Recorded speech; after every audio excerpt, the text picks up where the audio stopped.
Hello नमस्कार दोस्तों, स्वागत है आपका BHIC 131 भारत का इतिहास प्राचीन काल से लगभग 300 ईस्वी तक के वीडियो सीरीज़ में। इस वीडियो सीरीज़ में हम आने वाले वीडियो में इसके महत्वपूर्ण टॉपिक पे चर्चा करेंगे। आज के इस वीडियो में हम इसी प्रकार के एक महत्वपूर्ण टॉपिक को लेंगे, जिसे पढ़ेंगे और समझेंगे ताकि इस पे एग्ज़ाम में आने वाले प्रश्नों का उत्तर आप आसानी से दे सकें। तो चलिए शुरू करते हैं आज की इस वीडियो को। आज के इस वीडियो में हम प्राचीन भारतीय इतिहास के स्रोत के बारे में पढ़ेंगे और समझेंगे। तो चलिए वीडियो को शुरू करते हैं। उससे पहले अगर आप चैनल पर नए हैं तो चैनल को सब्सक्राइब अवश्य करें, ताकि महत्वपूर्ण वीडियो जो आगे आएंगी मैं अपलोड करूंगा उसका नोटिफिकेशन आपको मिलता रहे। आज के इस वीडियो में हम प्राचीन भारतीय इतिहास के स्रोत, जिसमें साहित्यिक स्रोत वैदिक साहित्य, कौटिल्य का अर्थशास्त्र, महाकाव्य, पुराण, संगम साहित्य, जीवन वृत्तांत आदि के साथ ही बौद्ध और जैन साहित्य को पढ़ेंगे। इसके अगले वीडियो में हम पुरातात्विक स्रोत को लेंगे, जिसके अंदर हम सिक्के, शिलालेख, स्मारक आदि और विदेशी वृत्तांत को पढ़ेंगे। तो चलिए शुरू करते हैं आज की इस वीडियो को, जिसमें हम साहित्यिक स्रोत के अंदर जितने भी वैदिक साहित्य, कौटिल्य साहित्य आदि आते हैं सबके बारे में क्रमवार तरीके से पढ़ते और समझते हैं।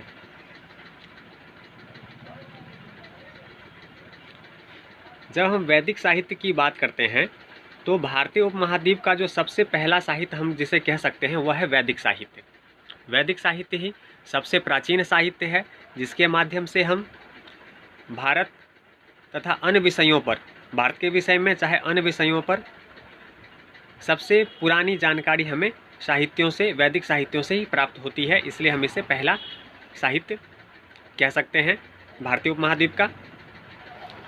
वेद शब्द जो है, साहित्य में वेद आते हैं और ये वेद शब्द जो है वो संस्कृत के मूल विद शब्द से बना हुआ है, जिसका अर्थ है जानने के लिए, यानी कि वेद का अर्थ हुआ ज्ञान। वेद मौखिक साहित्य में उत्कृष्ट है। इन्हें पारंपरिक रूप से श्रुति यानी सुना या प्रकट ग्रंथों के रूप में माना जाता है। ऐसी मान्यता है कि सबसे पहले मनुष्य के कानों में भगवान ब्रह्मा द्वारा कुछ शब्द कहे गए। उन्हीं शब्दों में जो स्मरण रह गया वो सुने हुए जो बात थी, जो ब्रह्मा द्वारा मनुष्य के कान में कहा गया था, वे स्मरण के रूप में एक पीढ़ी से दूसरी पीढ़ी तक पहुंचता गया।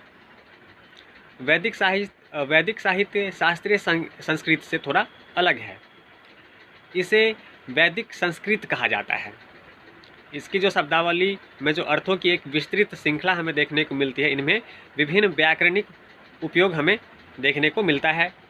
इनमें उच्चारण की एक विशिष्ट प्रक्रिया होती है। जोड़ देने से शब्दों का अर्थ बदल जाता है।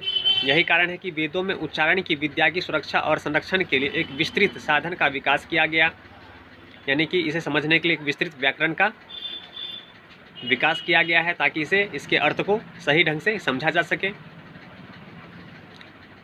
इसके साथ ही हम देखें तो वैदिक साहित्य 3 रूप से वर्गीकृत हैं। संहिता या ग्रंथ, अर्थात संहिता ग्रंथ का अर्थ हुआ भजनों, प्रार्थनाओं, मंत्र उच्चार, मंगल कामना, बलिदान के सूत्र और निम्नलिखित 4 वैदिक संहिताएं हमें ज्ञात हैं। ऋग्वेद संहिता या संहिता से हम जो 4 वेद हैं उसे भी हम संहिता ही कहते हैं। और वहीं ऋग्वेद संहिता की बात करें तो ऋग्वेद का जो संग्रह है, यह गीतों के, इसमें जो संग्रह मिलता है इसमें प्रशंसा के गीत शामिल हैं, ज्ञान शामिल हैं। इसमें 1028 सूक्त यानी श्लोक हैं। 10 मंडल में यह संकलित है। मंडल 2 से 7 प्रारंभिक तिथि के हैं और 1, 8, 9 और 10 जो हैं बाद के रचना माने जाते हैं। वे प्रथाओं, सामाजिक मापदंडों और संरचनाओं से संबंधित विभिन्न मुद्दों से निपटते हैं, विभिन्न विषयों के बारे में जानकारी प्रदान करते हैं, चाहे वो प्रथा हो या सामाजिक संरचना हो। इन सभी बातों के बारे में जानकारी प्राप्त कराते हैं। ऋग्वेद की जो अनुष्ठानिक सामग्री उसमें संकलित है। इसके बावजूद हमें इससे इतिहास के कुछ अंश के रूप में हमें जानकारी प्राप्त होती है, चाहे तत्कालीन समय में पशुपालन की व्यवस्था रही हो या कबीले के रूप में जो प्रमुख या राजा होते थे उनके बारे में हमें जानकारी मिलती है।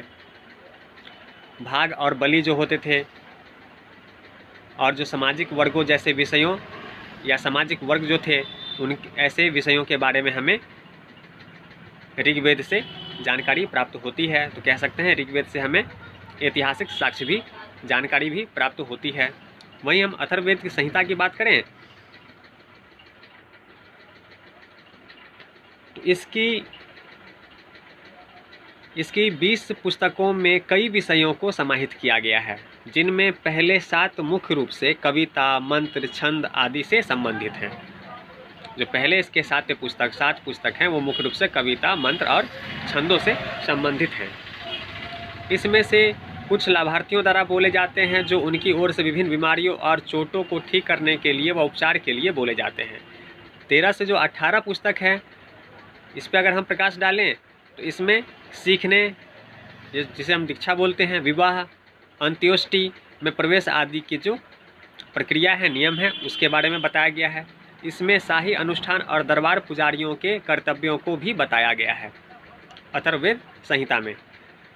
इसमें इसी प्रकार हम देखें तो इसकी जो सामग्री का अध्ययन वैदिक काल के सामाजिक सांस्कृतिक कार्यों की जानकारी प्राप्त करने के लिए किया जाता है। अगर हम अथर्ववेद की ऐतिहासिक रूप में हम अगर इसे देखें तो इससे हमें वैदिक काल के जो सामाजिक और सांस्कृतिक कार्य होते थे उसके बारे में जानकारी प्राप्त होती है। एक महत्वपूर्ण खंड दवा के रूप में जड़ी बूटियों और प्राकृतिक जो व्युत्पन्न बीमारियां हैं या संकट हैं उसके उपचार के लिए बनाए गए औषधि उपायों के बारे में हमें जानकारी प्रदान करता है।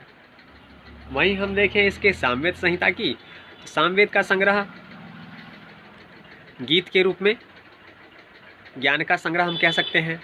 भारतीय शास्त्रीय संगीत की जड़ें सामवेद के ध्वनि संगीत, विशेष रूप से मंत्रों की संरचना और सिद्धांतों पर आधारित है। इन्हें कभी कभी ऋग्वेद की संगीत संस्करण के रूप में भी हम इसे जानते हैं, क्योंकि संगीत की जो रचनात्मकता और मधुरता 75 छंदों में हमें देखने को मिलती है। बाकी ऋग्वेद से इसके जो छंद हैं वे लिए गए हैं। इसमें वीणा जैसे उपकरणों का भी उल्लेख मिलता है,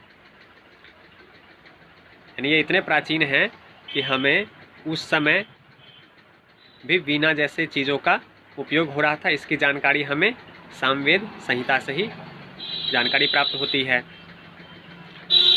इसमें विभिन्न वाद्य यंत्रों को बजाने के नियम और सुझाव का एक अलग से ही व्याख्या संकलित किया गया है, जिसमें गंधर्व वेद के नाम से जिसे हम गंधर्व वेद के नाम से जानते हैं, जो एक उपवेद है, सामवेद का पूरक या परिशिष्ट है। यानी कि हम जो इसका उपवेद है गंधर्व वेद, इसे हम सामवेद का पूरक कह सकते हैं। वहीं हम यजुर्वेद संहिता की बात करें तो यजुर्वेद का जो संग्रह है पूजा अनुष्ठान के लिए यज्ञ सूत्रों का संकलन है। अग्निहोत्र 3 प्राथमिक ऋतुओं वसंत, मानसून और शरद ऋतु के स्वागत में अग्नि को मक्खन और दूध अर्पित करते हैं। वाजपेय और राशि जो कि एक राजा और उसके राज्याभिषेक पर क्रमशः मक्खन और सूरा एक मादक पेय अग्नि को अर्पण करके आदि जो अनुष्ठान है, इसके बारे में हमें यजुर्वेद संहिता से जानकारी प्राप्त होती है। यह कृषि, आर्थिक और सामाजिक जीवन पर भी महत्वपूर्ण जानकारी प्रदान करता है। अगर हम यजुर्वेद संहिता की बात करें तो इससे हमें तत्कालीन ये जो वैदिक युग थे उस समय के कृषि, आर्थिक और सामाजिक जीवन के बारे में जानकारी प्राप्त होती है। जैसे अगर हम बात करें कि शुक्ल यजुर्वेद में एक महत्वपूर्ण कविता उन फसलों को सूचीबद्ध या उन फसलों के बारे में हमें जानकारी प्राप्त कराती है जो उन समय में महत्वपूर्ण मानी जाती थी, जैसे गेहूँ, चावल, जौ, तिल, बाजरा, ज्वार, राजमा आदि जो है के बारे में हमें तत्कालीन समय में जो ये फसल होते थे इसके बारे में जानकारी प्राप्त होती है। इसके साथ ही देखें तो यह प्राथमिक उपनिषदों का सबसे बड़ा संग्रह है।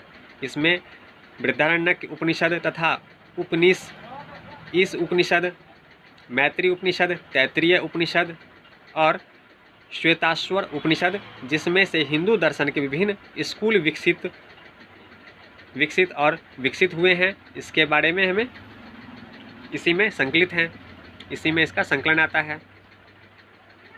वहीं बात करें उदाहरण के लिए बृहदारण्यक उपनिषद में धर्म, कर्म और मोक्ष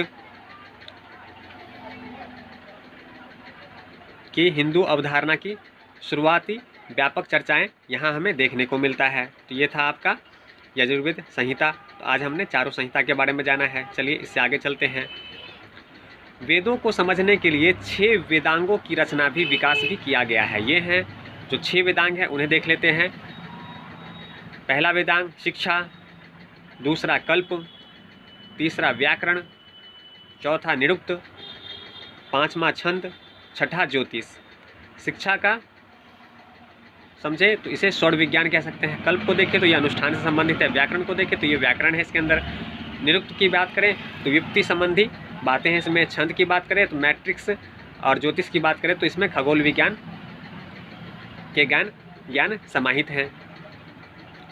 प्रत्येक वेदांग ने अपने चारों ओर एक विश्वसनीय साहित्य विकसित किया है।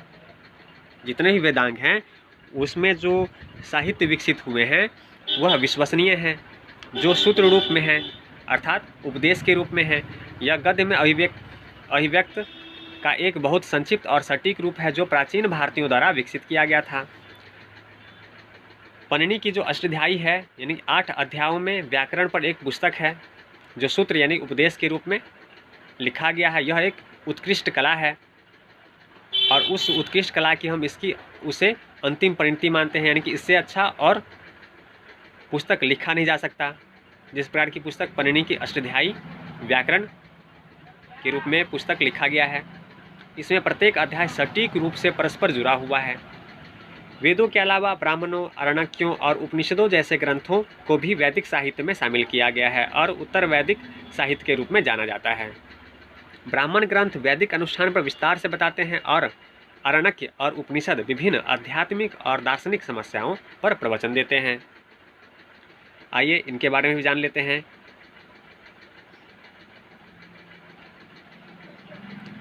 ब्राह्मण ये विस्तृत गद्य ग्रंथ हैं जिनमें धार्मिक विषय होते हैं, यानी कि ब्राह्मण के अंदर धार्मिक विषय सम्मिलित हैं। विशेष रूप से बलिदान पर टिप्पणियों और बलिदान संस्कार और समारोह के व्यवहारिक या रहस्यमय महत्व। यहाँ अगर हम बलिदान कह रहे हैं तो बलिदान से तात्पर्य यह है कि दान। बलिदान में यहाँ अर्थ है दान से। दान में चावल हो सकता है, धन हो सकता है, वस्त्र हो सकता है। इस दान को यहाँ बलिदान स्वरूप बताया गया है। तो बलिदान से आप किसी की बलि नहीं समझिएगा, किसी की हत्या नहीं समझिएगा, बल्कि ये वस्त्र, धन, अन्न, ये सब जो दान किए जाते हैं इसके लिए यहाँ बलिदान शब्द का प्रयोग किया गया है, क्योंकि पुराने ग्रंथों में दान को बलिदान के रूप में ही बताया गया है। आरण्यक और उपनिषद, इनके बारे में आइए जानकारी प्राप्त करते हैं। आरण्यक के वेदों के अनुष्ठानों, बलिदानों से जुड़ी व्युक्ति, पहचान, चर्चा, विवरण और व्याख्या का प्रतिनिधित्व करते हैं ताकि उनका उचित प्रदर्शन किया जा सके।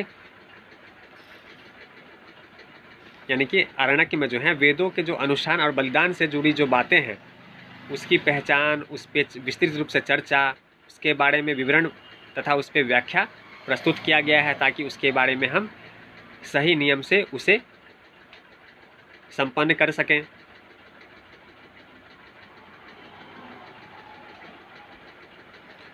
वहीं देखिए आगे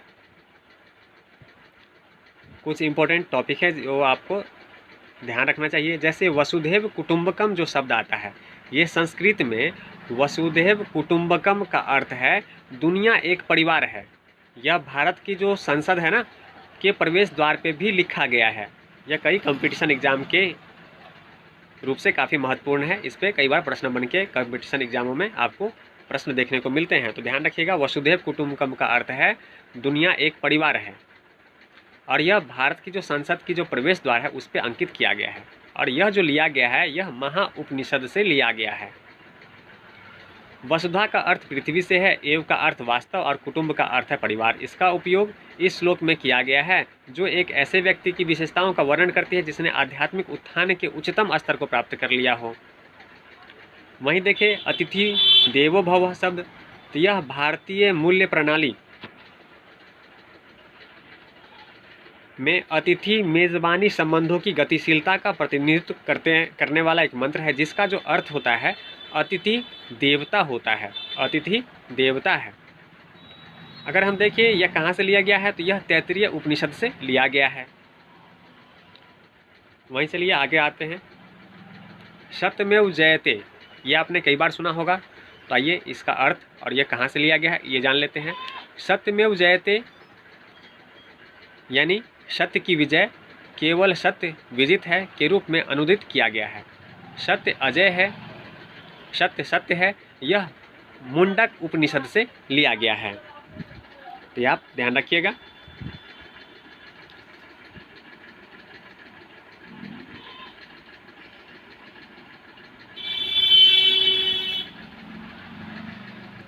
आइए अब नजर डालते हैं कौटिल्य का अर्थशास्त्र। कौटिल्य की जब हम बात करते हैं तो कौटिल्य यही वो कौटिल्य हैं जिन्हें हम चाणक्य कहते हैं। उनके द्वारा जो अर्थव्यवस्था पर लिखा गया या राज्य व्यवस्था पर जो लिखा गया कानूनी ग्रंथ है, उसके बारे में इसमें चर्चा की गई है। इसको 15 पुस्तकों में विभाजित किया गया है, जिनमें से पुस्तकें दूसरा और तीसरा को आरंभिक माना जाता है और लगता है कि यह अलग अलग हाथों की कृतियां हैं। ये विभिन्न पुस्तकें राजनीतिक, अर्थव्यवस्था और समाज के विभिन्न जो विषय वस्तु होती है उससे संबंधित है। यह शताब्दी के प्रारंभिक सीई के आरंभिक शताब्दियों में इसे अंतिम रूप दिया गया, यानी यह पहले से लिखा जा रहा था और शताब्दी के जो सीई की जो शताब्दी आरंभिक शताब्दी थी इसमें इसे अंतिम रूप दिया गया। हालांकि शुरुआती भाग मौर्य काल की स्थिति और समाज को दर्शाते हैं। तो कौटिल्य के अर्थशास्त्र से हमें मौर्य काल की सामाजिक स्थिति की जानकारी प्रदान होती है। यह प्रारंभिक भारतीय राजनीति और अर्थव्यवस्था के अध्ययन के लिए बहुत ही महत्वपूर्ण पुस्तक है। इससे हमें महत्वपूर्ण जानकारियाँ प्राप्त होती है। ऐसा प्रतीत होता है कि अर्थशास्त्र के अंतिम संस्करण से भी पहले राजकीय वस्तुओं के लेखन और अध्यापन की परंपरा थी, क्योंकि कौटिल्य अपने पूर्वजों के ऋण को स्वीकार करता है। यानी कि जब हम कौटिल्य के अर्थशास्त्र को देखते हैं तो हमें ऐसा महसूस होता है कि अर्थशास्त्र के जो अंतिम संस्करण से पहले भी राजकीय वस्तुओं के लेखन और अध्यापन की परंपरा थी।